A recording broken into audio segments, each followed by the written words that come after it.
192º dia. 2 Crônicas 5. Quando o rei Salomão terminou todo o trabalho do templo, colocou na sala do tesouro do templo todas as coisas que Davi, o seu pai, havia separado para Deus, o Senhor, isto é, a prata, o ouro e outros objetos. Aí, o rei Salomão mandou que os líderes de Israel, todos os chefes das tribos e os chefes dos grupos de famílias de Israel se reunissem em Jerusalém, a fim de levar a arca da aliança do Senhor de Sião, a cidade de Davi, para o templo. Todos os israelitas se reuniram no 7º mês, durante a festa das barracas. Quando todos os líderes chegaram, os levitas pegaram a arca da aliança e a levaram para o templo. Os sacerdotes e os levitas levaram também a tenda da presença de Deus com todo o seu equipamento para o templo. O rei Salomão e todo o povo de Israel se reuniu em frente da arca da aliança e ofereceram em sacrifício um grande número de ovelhas e touros, tantos que nem dava para contar. Então os sacerdotes levaram a arca para dentro do templo e a colocaram onde devia ficar, no lugar santíssimo, debaixo das asas dos querubins, pois as suas asas estendidas cobriam a arca e os cabos usados para carregá-la. As pontas dos cabos podiam ser vistas por qualquer pessoa que ficasse diretamente em frente ao lugar santíssimo, mas não podiam ser vistas de nenhum outro lugar. Os cabos ainda estão ali até hoje. Dentro da arca estavam somente as 2 placas de pedra que Moisés havia colocado ali, quando, no Monte Sinai, o Senhor Deus havia feito uma aliança com os israelitas depois que eles saíram do Egito. Os sacerdotes se prepararam para sair do templo. Todos os que estavam ali haviam se purificado, sem levar em conta o grupo a que pertenciam. E todos os levitas que eram músicos, isto é, Asaf, Emã e Jedutum, e os membros dos seus grupos de famílias estavam de pé no lado leste do altar, vestidos de roupas de linho e com pratos musicais, harpas e liras nas mãos. Junto com eles estavam 120 sacerdotes que sabiam tocar trombetas. Aí, todos juntos começaram a tocar as trombetas e a cantar em voz alta para dar graças a Deus o Senhor e o louvarem, com um acampamento de trombetas, pratos e outros instrumentos musicais. Eles louvaram a Deus e cantaram assim: louvem a Deus o Senhor, porque Ele é bom e porque o seu amor dura para sempre. Quando os sacerdotes estavam saindo, uma nuvem encheu o templo de Deus o Senhor com a glória do Senhor. Por isso, eles não puderam voltar para dentro a fim de realizar os seus atos de culto.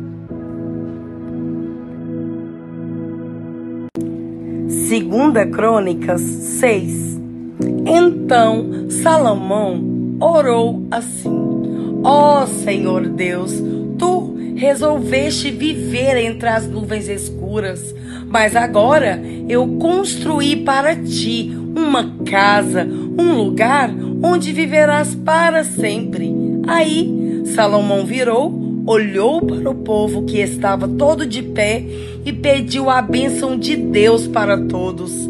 Depois disse: bendito seja o Senhor, o Deus de Israel, pois pelo seu poder ele cumpriu a promessa que tinha feito a Davi, o meu pai, quando lhe disse: desde o dia em que tirei o meu povo do Egito, eu não escolhi nenhuma cidade de todas as tribos da terra de Israel para ali construir um templo a fim de ser adorado nele, nem escolhi nenhum homem para governar o meu povo de Israel, mas agora escolhi Jerusalém como o lugar onde serei adorado, e escolhi você, Davi, para governar o meu povo.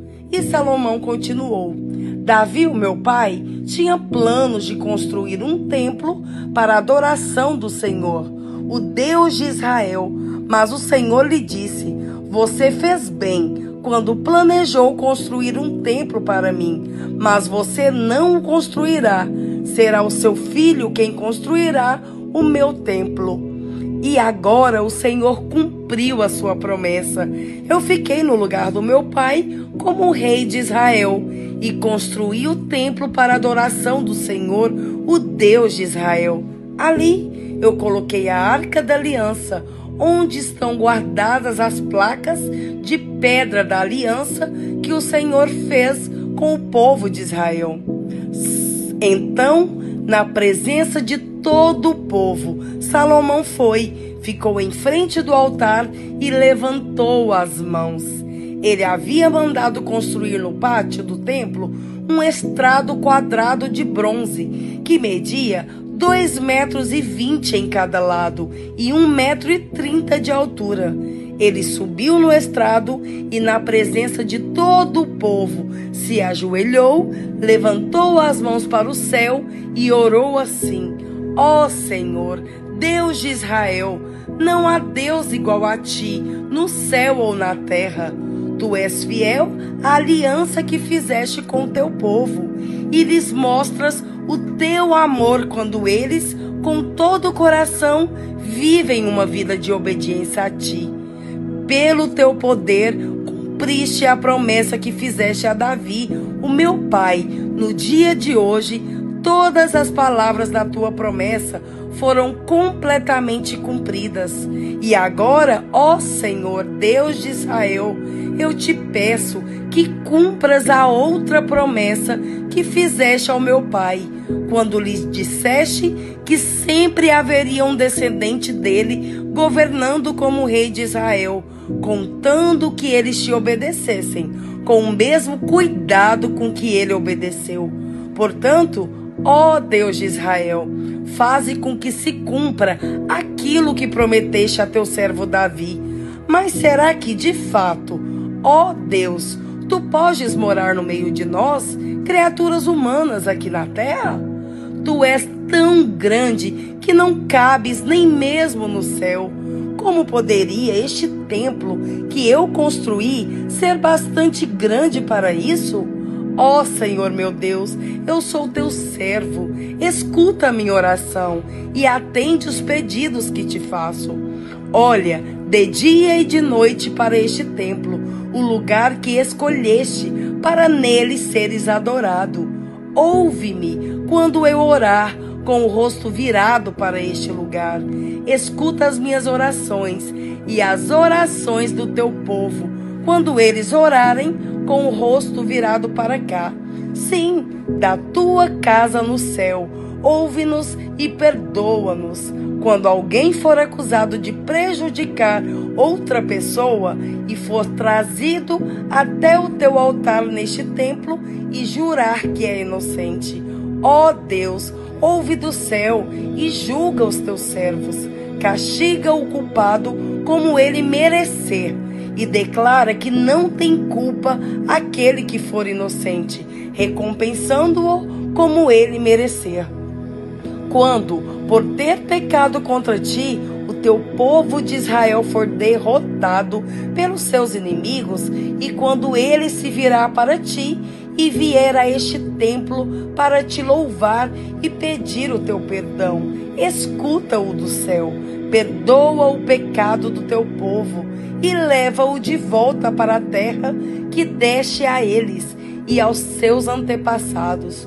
Quando o céu se fechar e não chover, porque o teu povo pecou contra ti, e então eles se arrependerem e virarem o rosto na direção deste templo e orarem e te louvarem, depois que os tiverem castigado, escuta-os do céu, perdoa os pecados dos teus servos, o povo de Israel, e ensina-os a fazer o que é direito. Então, ó Deus, faze cair chuva sobre esta tua terra, que deste ao teu povo para ser deles para sempre. Quando nesta terra houver falta de alimento, ou houver pragas, ou as colheitas forem destruídas por ventos muito quentes, ou por bandos de gafanhotos, ou quando o teu povo for atacado pelos teus inimigos, ou quando houver peste ou doença entre o povo, escuta as suas orações. Se alguém do teu povo de Israel, sentindo o peso da sua desgraça e do seu sofrimento, estender as mãos na direção deste templo e orar, escuta a sua oração. Ouve o teu povo do teu lar no céu e perdoa-o e ajuda-o. Só tu conheces os pensamentos secretos do coração humano. Trata cada pessoa como merecer, para que o teu povo te tema e te obedeça todo o tempo em que eles viverem na terra, que deste aos nossos antepassados. Quando um estrangeiro que viver numa terra bem longe daqui ouvir falar da tua fama e das grandes coisas que tens feito, e vier te adorar e orar com o rosto virado para este templo, ouve a sua oração lá do céu, onde vives, escuta-o e faze tudo o que ele te pedir, para que todos os povos da terra possam te conhecer e te temer, como faz o teu povo de Israel. Então eles ficarão sabendo que este templo que eu construí é o lugar onde deve ser adorado. Quando ordenares que o teu povo saia para a guerra contra os seus inimigos, e o teu povo orar a ti, virado para esta cidade que escolheste e para este templo que construí em honra do teu nome, escuta do céu as suas orações e os seus pedidos, ouve-os e dá-lhes a vitória. Quando teu povo pecar contra ti, e não há ninguém que não peque, e na tua ira deixares que os seus inimigos os derrotem e os levem como prisioneiros para alguma terra inimiga, onde, longe ou perto daqui, escuta as orações do teu povo. Se ali naquela terra eles se arrependerem e orarem a ti, confessando que foram pecadores e maus, ouve as tuas orações, ó Deus. Se naquela terra eles verdadeiramente e sinceramente se arrependerem e orarem a ti, virados na direção desta terra que deste aos nossos antepassados, desta cidade que escolheste e deste templo que construí em honra do teu nome, escuta as orações deles. Do teu lar no céu, ouve-os e dá-lhes a vitória. Perdoa os pecados que o teu povo tem cometido contra ti. Agora, ó meu Deus, olhe para nós com simpatia e ouve as orações que forem feitas neste lugar. Levanta-te, ó Senhor Deus, e vem para o teu lugar de descanso, junto com a arca da aliança, que representa o teu poder. Que os teus sacerdotes façam sempre o que tu queres, e que todo o povo fique alegre por causa da tua bondade. Ó Senhor Deus, não rejeites o rei que escolheste. Lembra do teu amor para com teu servo Davi. Atos 24. 5 dias depois, o grande sacerdote Ananias foi até Cesareia com alguns líderes do povo e com um advogado chamado Tértulo. Eles se apresentaram ao governador Félix para fazer acusações contra Paulo. Depois que Paulo foi chamado, Tértulo começou a acusação dizendo: Excelentíssimo senhor governador, o seu governo nos tem trazido um longo tempo de paz e, graças à sua sábia administração, muitas reformas necessárias estão sendo feitas para o bem deste povo. Somos muito agradecidos por tudo aquilo que temos recebido em todas as ocasiões e em todos os lugares. Mas não quero tomar muito do seu tempo e por isso peço que tenha a bondade de nos escutar apenas um pouco mais. Nós achamos de fato que este homem é uma peste. Ele provoca desordens entre os justos do mundo inteiro e é também o líder do partido dos nazarenos. Além disso, tentou profanar o templo e então nós o prendemos. Nós íamos julgá-lo de acordo com a nossa lei, mas o comandante Lísias veio e o tirou de nós à força. Aí, o próprio Lísias mandou que os acusadores viessem até aqui e fizessem a acusação diante do Senhor. Se o Senhor fizer perguntas a este homem, ele mesmo confirmará todas as acusações que estamos fazendo contra ele. Então, os judeus concordaram, dizendo que era tudo verdade. O governador fez sinal para que Paulo falasse. Então ele disse: eu sei que há muitos anos atrás o Senhor é juiz do povo judeu e por isso eu me sinto à vontade para fazer a minha defesa na sua presença. Como o Senhor mesmo pode provar, faz apenas 12 dias que fui a Jerusalém para adorar a Deus. Os judeus não me viram discutindo com ninguém nos pátios do templo, nem agitando o povo nas suas sinagogas ou em qualquer outro lugar da cidade. E eles não podem provar nenhuma das acusações que agora estão fazendo contra mim.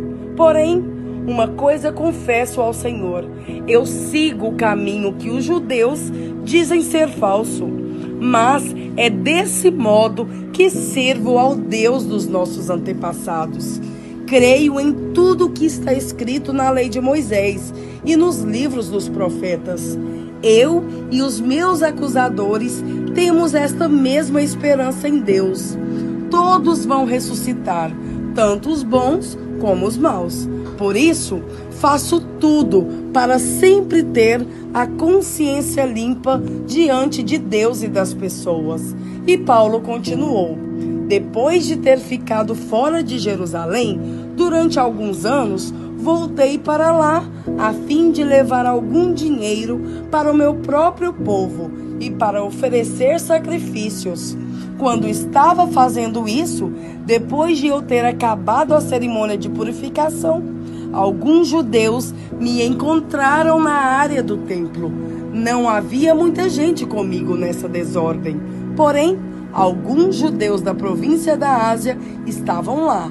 São eles que devem se apresentar diante do Senhor e fazer as acusações, se é que tem alguma coisa contra mim. Ou, então, que estes homens que estão aqui digam se, quando eu estive diante do Conselho Superior, eles me acharam culpado de qualquer crime.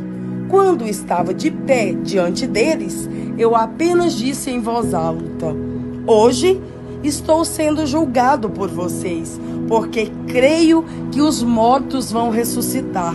Então, Félix, que estava bem informado a respeito do caminho, deixou a questão para depois, dizendo a eles: quando o comandante Lísias chegar, eu resolverei o caso de vocês. Ele mandou que o oficial pusesse um guarda para tomar conta de Paulo e ordenou que lhe dessem alguma liberdade e licença para receber a ajuda dos amigos. Alguns dias mais tarde, Félix veio com Drusila, a sua esposa, que era judia. Mandou chamar Paulo e o ouviu falar a respeito da fé em Cristo Jesus. Mas, quando Paulo começou a falar sobre uma vida correta, o domínio próprio e o dia do juízo final, Félix ficou com medo e disse: agora pode ir. Quando eu puder, chamarei você de novo. Além disso, Félix esperava que Paulo lhe desse algum dinheiro. Por isso, o chamava muitas vezes e conversava com ele. 2 anos depois, Pórcio Festo ficou no lugar de Félix como governador. Félix queria agradar os judeus. Por isso, ao sair, deixou Paulo na prisão.